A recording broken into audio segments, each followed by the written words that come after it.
दोस्तों नमस्कार। आज इस वीडियो में बताएंगे कि आरआरबी ग्रुप डी की जो बहाली होने वाली है, अभी जो फॉर्म निकला उसमें असिस्टेंट टीआरडी की जॉब प्रोफाइल क्या है। जिनका ये पूरी तरह सिलेक्शन होने के बाद जिनको असिस्टेंट टीआरडी मिलेगा उनका जॉब प्रोफाइल क्या है उसके बारे में बताएंगे। सबसे पहले जिनको सिलेक्शन होने के बाद उनकी posting senior section engineer TRD traction distribution के अंतर्गत उनकी पोस्टिंग होगी। और उसमें भी क्या रहता है, इसमें भी टीआरडी में अलग अलग कुछ कार्य रहते हैं। जैसे इसमें जो कुछ कार्य रहेगा ओएचई का मेंटेनेंस, जो ट्रैक्शन डिस्ट्रीब्यूशन में ओएचई जो ओवरहेड इक्विपमेंट होते हैं ओएचई का मेंटेनेंस करना। कुछ कार्य हैं जो पीएसआई, ये पावर सप्लाई इंस्टॉलेशन। और कुछ लोगों को यहाँ ट्रैक्शन पावर कंट्रोल टीपीसी, ये टीआरडी कंट्रोल में भी कुछ की पोस्टिंग होगी। तो वहां जिनकी लाइन पे पोस्टिंग होगा वो सीनियर सेक्शन इंजीनियर टीआरडी, तो उसमें कुछ लोगों को ये पावर सप्लाई इंस्टॉलेशन जो एसपी सब स्टेशन होते हैं, एसपी एसएसपी टीएसएस होते हैं, वहां उनकी पोस्टिंग वहां भी देगी, वहां भी कर दिया जाएगा। तो वहां जिनका पोस्टिंग जैसे है तो सब एसएससी टीआरडी में ही रहेगा, वहां जो लाइन पे जैसे रहेगा तो उस एसएससी टीआरडी में तो कुछ लोगों को वहां एसपी एसएसपी टीएसएस में कार्य करवाया जाएगा। तो वहां रहता है, वहां का कार्य रहता है वही जो एसपी एसएसपी टीएसएस जो रहता है उसका मेंटेनेंस करना टेक्नीशियन के साथ, ये सुपरवाइजर के साथ जो भी है वहाँ जो वर्क रहेगा वहां करना रहेगा।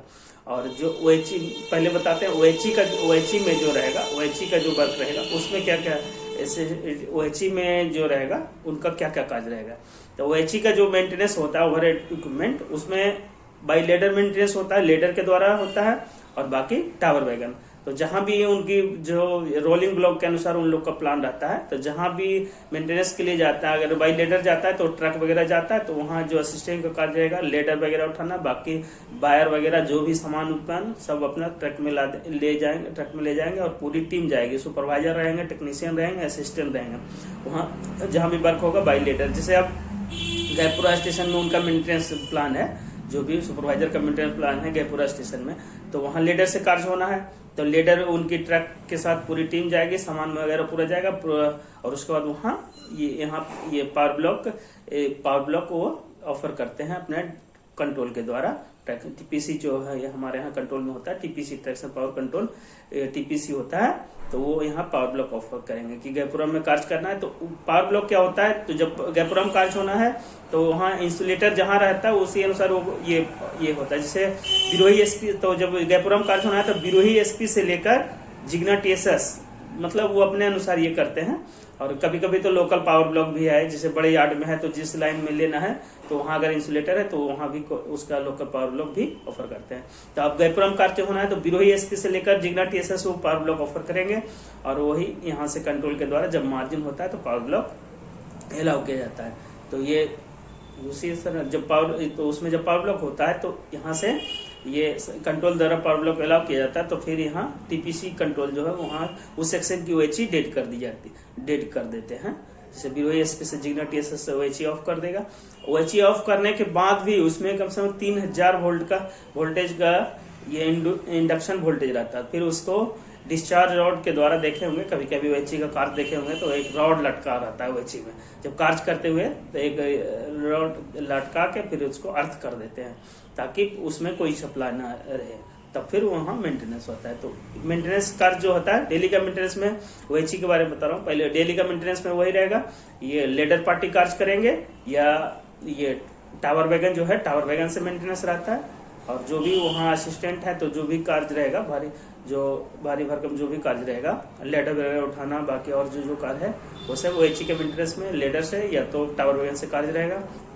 बाकी और ये उसमें जब ब्लॉक होगा तो उस समय ब्लॉक के दौरान ही कार्य होते हैं। बाकी और कार्य होते हैं। जैसे अभी अगर जो पीडब्ल्यूआई का रेल चेंज होता है तो उसमें नेगेटिव रेल में ओएचई का बॉन्ड भी रहता है। एक तो सिग्नल का जो ट्रैक सर्किटेड एरिया में सिग्नल वाले का तो बॉन्ड रहेगा ही, ये रहता है। और ओएचई का भी बॉन्ड रहता है। नेगेटिव रेल जो है नेगेटिव रेल जो रहता है उसमें ओएचई का बॉन्ड रहता है। अगर पीडब्ल्यूआई रेल बदली होगा तो वहाँ ओएचई स्टाफ भी अपना बॉन्ड पट्टी रहती है, बॉन्ड पट्टी वो लगाते हैं। वो बॉन्ड ओएचई का बॉन्ड जो है जो ओएचई का मास्ट है उसके साथ उसको अर्थ किया हुआ रहता है। तो वो रहेगा बाकी आपको लेटर से कार्य होगा। और बाकी टावर वेगेंस OHE का मेंटेनेंस, OHE और ये OHE बॉन्ड वगैरह भी है वो लगाना। बाकी और असिस्टेंट में जो पेट्रोलिंग भी टेक्नीशियन के साथ या लाइनमैन के साथ ये पेट्रोलिंग भी करना रहता है। पेट्रोलिंग में क्या रहता है कि जो OHE वाले पेट्रोलिंग करते हैं तो उसमें अपना कोई बायर वगैरह में देखते हैं कोई पतंग उतंग तो फंसा हुआ नहीं है, कोई चिड़िया कहीं घोंसला वगैरह तो नहीं लगा हुआ रहा है, वो सब भी अगर रहेगा कोई भी तो उसको निकालना रहेगा। ये ऑपरेटिंग रॉड और ये सब लेके जाते हैं वहाँ। और ये कोई पेड़ वगैरह तो नजदीक आ रहा है OHE के नजदीक, वो सब भी रहेगा, पेट्रोलिंग में देखना रहेगा। और बाकी ये तो हुई। और कभी कभी क्या होता है ये ट्रेन के पेंटो वगैरह में, पेंटो जो होता है ना जो OHE से ये संपर्क में रहता है, तो पेंटो में धागा वगैरह फंस जाता है तो उसमें ड्राइवर रिपोर्ट करते हैं TLC को, और TLC हम लोग को बताता है या फिर TPC को बताता है। तो जहां OHE इनका डिपो रहता है तो सब जगह तो इनका डिपो जो रहता है OHE का डिपो रहता है 6-7 स्टेशन के बाद रहता है, 6-7 स्टेशन के बाद इनका रहता है डिपो। और इनका सेक्शन जो है क्षेत्र होता है 40 से 45 किलोमीटर क्षेत्र। अगर छिवकी में कोई खड़ी हुई गाड़ी DDU की ओर जाना है तो उसके पेंटो में धागा रिपोर्ट हुआ तो छिवकी से चलेगी तो मेजर आएगा, मेजर डिपो है उसका, मेजा में SSC OHE का डिपो है मेजा में, तो मेजा में उसका पेंटो में धागा रहेगा। तो हाँ वो पहले से OHE वाले अपने स्टाफ को अलर्ट कर देंगे। तो रात में भी आपको ये टेक्नीशियन के साथ जाना है, वही पेंटो में धागा वगैरह रहेगा तो निकालना रहेगा वो सब। और बाकी कहीं पन्नी उन्नी पे ये OHE में पन्नी वगैरह लटक रहती है तो ड्राइवर रिपोर्ट करता है, तो हम लोग TPC को रिपोर्ट करते हैं, तो वो सब भी निकालना OHE वाले का काम रहेगा। और ये तो डेली मेंटेनेंस, बाकी ये सब कार्य हुए। और बाकी अभी कभी ब्रेकडाउन, ये OHE ब्रेकडाउन होता है रेयर केस में, कभी फेल हो जाता है OHE, मतलब कभी OHE के तार वगैरह रेयर केस में टूट जाता है, जनरली नहीं होता है क्योंकि मेंटेनेंस उनका सही रहता है, बहुत कम होता है। लेकिन कभी हो जाता है तो उसमें गाड़ियां लंबी पिटती है क्योंकि ऑटो सेक्शन में गाड़ियां ये जब ऑटोमेटिक सेक्शन में OHE ब्रेकडाउन होता है तो उसमें तो गाड़ियां 2-3 गाड़ियां ऑटो में पहले से घुसी रहती है, बहुत मुश्किल होता है रेक्टिफाइड होने में, टाइम लग जाते हैं। तो वो सब भी कार्य में अगर रात में अब जैसे भी अब मिर्जापुर और चुनार के बीच कहीं ब्रेकडाउन हुआ तो दोनों स्टाफ दोनों तरफ से, मिर्जापुर में SSC OHE का डिपो है, इधर चुनार में है, तो दोनों तरफ के स्टाफ जाएंगे क्योंकि जल्दी रेक्टिफाई। तो मतलब आपको रात में भी OHE अगर ब्रेकडाउन वगैरह होगा तो अपने सुपरवाइजर और टेक्नीशियन के साथ रात में भी आपको जाना रहेगा। तो ये कार्य हुए। और बाकी जिनका PSI इनका ये तो OHE वाला हुआ, जिनका PSI दिया मतलब उसी में है तो OHE SSC TRD के अंतर्गत ही है, लेकिन जिनका कुछ को PSI करवाते हैं कार्य, पावर सप्लाई इंस्टॉलेशन जिसमें SP SSP TSS होते हैं, उसमें मेंटेनेंस वगैरह करना रहता है।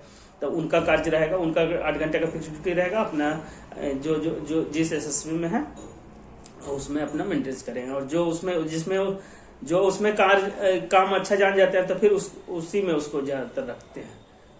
तो ये हुआ PSI, एक हुआ OHE ओवरहेड इक्विपमेंट का मेंटेनेंस करना, PSI SP SSP TSS का मेंटेनेंस करना।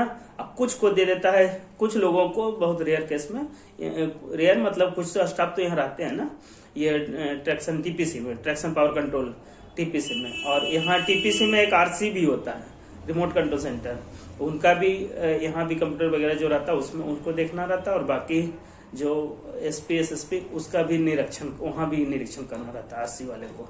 तो यहाँ भी कुछ को कंट्रोल में जिनको ड्यूटी दे देगी तो उनकी ड्यूटी आराम रहेगी। जिसे अब TPC में दे दिया जिनका असिस्टेंट की ड्यूटी, तो उनका काम है हर बोर्ड पे जो पावर ब्लॉक होगा उसका रिक्विजिशन पहुंचाना, और जैसे ही section control power block allow करता है तो अपने कंट्रोल में जाएगा, फिर वहाँ OHE वगैरह वहाँ उसके जो सुपरवाइजर है OHE वगैरह ऑफ करेंगे। मतलब फिर जैसे पावर ब्लॉक कैंसिल होता है तो रिक्विजिशन हम बोर्ड पे लाके देता है। तो उन लोग का ये काम रहेगा। असिस्टेंट यहाँ जो TPC में दिया ट्रैक्शन पावर कंट्रोल में ये रहेगा कार्य। तो मतलब बता ही दिया, कंट्रोल में ये TPC, ये कंट्रोल में जिसको दे दिया तो उसको TPC और RCC में रखेगा, और बाकी जिनका वहाँ लाइन पे देगा तो उसको ज्यादातर को OHE मेंटेनेंस करना रहेगा।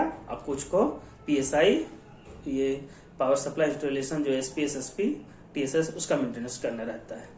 ये कार्य हुए। और बाकी ये तो कार्य के बारे में बता ही दिया, और इसके बाकी कार्य के बारे में बता दिया। और ड्यूटी आवर्स क्या है, 8 घंटे की ड्यूटी है। जो PSI में देगा उनकी भी ड्यूटी 8 घंटा फिक्स रहेगी, अपना 8 घंटा आएंगे और अपना ड्यूटी करके जाएंगे। और जिनको HE में भी है तो इनकी भी ड्यूटी 8 घंटा ही है, लेकिन कार्य जो है ये 3-4 घंटे जो भी कार्य रहेंगे, जो पावर ब्लॉक जब होता है लेडर होगा या टावर से पावर ब्लॉक जब होगा उस समय कार्य रहेगा। लेकिन और बाकी जो अगला ये कल का भी प्रोग्राम, जैसे इनका पावर ब्लॉक जब कैंसिल होता है तो अगले दिन का भी जो तैयारी वगैरह रहता है वो सब भी करना रहता है। और जब टावर वैगन से जब जाएंगे तो टावर वैगन जब ब्लॉक कैंसिल होने के बाद फिर अगर मार्जिन रहता है तो कंट्रोल टावर अपना पहुंचा देगा जहां से आप आए हैं, पूरे स्टाफ अपने डिपो से। अब मार्जिन नहीं रहेगा तो टावर फंसा रहेगा तो आपको ड्यूटी में लेट भी हो सकता है जाने में। जैसे आप जिगनाम पावर ब्लॉक कैंसिल हुआ, लेट पावर ब्लॉक हुआ है और कैंसिल लेट हुआ है, अब गाड़ियां हो गई तो कंट्रोल तो मेल के आगे तो जल्दी पहुंच, मेल के बाद ही मेल मार्जिन के अनुसार ही आपका टावर मिर्जापुर से टावर गया जिगना कार्य करने के लिए। तो जब तक टावर वैगन नहीं जाएगा तो पूरी स्टाफ फिर टावर से ही जाते हैं, तो उसमें फंसा रहते हैं, तो आपको लेट भी हो सकता है ड्यूटी में।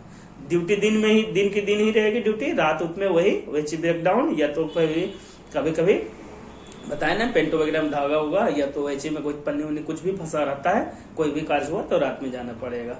और बाकी आपको 8 घंटे की ड्यूटी रहेगी, लेकिन आप कहीं भी आप हेडक्वार्टर से बाहर ऑफिस अपने जो सुपरवाइजर हैं उससे परमिशन लेके ही कहीं जाएंगे, ये रहेगा।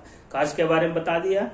और बाकी इसमें पेमेंट में आपको बेसिक जो है, बेसिक अभी 18,000 है, बाकी 53% DA मिलेगा, 95 HRA। अगर रेलवे क्वार्टर नहीं मिलता है तो HRA 10, वही जो अपना जो HRA का है 10-20 जैसे से आपको 10%, 20% जैसे से और 30% के हिसाब से HRA मिलेगा। ट्रांसपोर्टेशन अलाउंस आपको 900 प्लस DA, और छोटे शहर के लिए, बड़े शहरों के लिए 1350 प्लस DA मिलेगा। और सबसे बड़ी इसमें ट्रेवलिंग अलाउंस मिलेगा इसमें, क्योंकि इनका जो डिपो होता है, जैसे आप ब्लॉक हटके से लेकर ये 5-6-7 स्टेशन का एक डिपो का दिन 6-7 स्टेशन होते हैं, यानी 40 से 45 किलोमीटर से। ये हम लोग के यहाँ चुनार में डिपो है, चुनार के बाद मिर्जापुर के बाद मेजा के बाद सूबेदारगंज, उसी तरह सिरातो, ऐसे ही डिपो है। तो मतलब ये 6-7 स्टेशनों का एक डिपो होता है, और यानी उस रेंज में 40 से 45 मिनट का सेक्शन होता है। तो इनका TA बनेगा, TA 13-14 दिन का TA बन जाता है, 12-13-14 दिन का, मतलब जैसे वर्किंग रहता है ऐसे जैसे NH वगैरह रहता है। NH में जनरली, NH में नहीं रहती है ड्यूटी, TPC का टावर जिस दिन NH रहता है, TPC का पावर ब्लॉक रेयर केस में जहां कभी ऑफर रहता, नहीं तो इनका NH में नहीं रहता है ऑफर टावर, या इनका पावर ब्लॉक नहीं ऑफर रहता है। कभी जहां अर्जेंट रहा तो वो लोग करते हैं, नहीं तो NH में नहीं लोग का रहता है। तो ये रहता मतलब सेक्शन इनका, और हर स्टेशन पर नहीं, मतलब जहां डिपो है वहीं पोस्टिंग देगा। तो अगर तो जिनको कंट्रोल में दे दिया तो उनको तो TA नहीं मिलेगा, लेकिन ड्यूटी आराम रहेगी। और जिनको लाइन पे ड्यूटी देगा तो उनको TA ट्रेवलिंग अलाउंस बनेगा, 12-13 दिन का ट्रेवलिंग अलाउंस बनेगा, लेकिन ड्यूटी थोड़ी सी, मतलब दिन में है तो आप लाइन पे है तो थोड़ी सी टफ तो रहेगा, और असिस्टेंट की ड्यूटी है तो आपको स्टेशन में ड्यूटी टफ रहेगी थोड़ी, सब कुछ सामान उठाना, लेटर वगैरह ये करना, बाकी आपको ऊपर भी चढ़ना रहेगा, तो ये सब वर्क रहेगा। और ट्रेवलिंग अलाउंस का रेट अभी जो है TA का रेट है 100% है, 500 पहले था, 25% बढ़ गया, 625 रुपया हो गया।